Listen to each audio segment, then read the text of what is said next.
आज अशा व्यक्तीचा वाढदिवस आहे की जी व्यक्ती नेहमी डाऊन टू अर्थ असते. मी प्रशांतला कितीतरी काही गोष्टी एस टी स्टँडवरती कलर करायचा होता. एस टी स्टँडच्या परिसरामध्ये ज्या भिंती वगैरे रंगवायच्या होत्या, प्रशांत दादाने एक फोन केला. 1 मिनिटाच्या दादाने मला सांगितले की काय करायचंय ते मी करतो. एवढ्या मोठ्या मनाचं मन असणारं व्यक्तिमत्व आपल्या इस्लामपूरमध्ये आहे.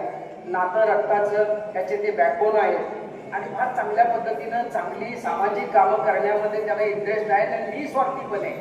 सगळ्यात महत्त्वाचं जेवढ्या लोकांनी प्रोफेसर अशोक शिंदे सर असतील सर्वांनी जे कौतुक केलं, हे कौतुक निस्वार्थीपणे ज्यावेळी आपल्याबद्दल होतं त्याच्यासारखी सुंदरता कुठेही जगामध्ये पैसे देऊन सगळ्या गोष्टी मिळतात, पण कौतुक निस्वार्थीपणे होणं हे फार गरजेचं असतं.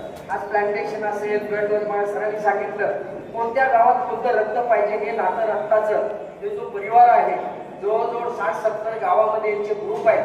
तर एवढी सुंदरता, ज्या मुलांच्याकडून कोणताही फार मोठा इन्कम नाहीये अशी मुलं फार चांगल्या पद्धतीनं काम करतायत. मी सुद्धा त्याला सांगितलं जी तुम्हाला मदत लागेल ती नेहमी मी करायला तयार आहे आणि एक चांगलं जीवदान देण्याचं काम ही लोक करतायत. आणि प्रशांत दादा असतील, माधुरी वहिनी असतील, ही दोघंही त्यांच्या रक्तामध्ये DNA त्या पद्धतीचा आहे. त्याला एक पैसा असून सुद्धा उपयोग नाहीये, तो खर्च करण्याची एक दानत लागते. अशा पद्धतीचं एक चांगलं व्यक्तिमत्व आपल्या इस्लामपूरला लाभलेलं आहे. आणि आपण जेवढे लोक आलात त्याच्या 10 पटीनं 100 पटीनं प्रशांत दादावरती प्रेम करणारी मंडळी आहे या ठिकाणी, या इस्लामपूरमध्ये आहे, परिसरामध्ये आहे. पण सर्वच लोक काही कारणास्तव येऊ शकत नाहीये. तर दादानं जे कमवलंय ते पैसे नाही कमवलेले, तर माणसं कमवले. आणि हेच वाक्य तुम्ही सर्वांनी लक्षात ठेवा. आयुष्यामध्ये उद्योग करा, व्यवसाय करा, डॉक्टरी पेशा करा, पण त्याच्यासोबत एक सामाजिक भान जपा, एवढंच मी सांगेन. कारण हे सामाजिक भान जर आपण जपलं तर या समाजाचा एक आपण अविभाज्य भाग होतो आणि लोकांच्या मनामध्ये कुठंतरी घर करून राहण्यासाठी एक जागा तयार होते.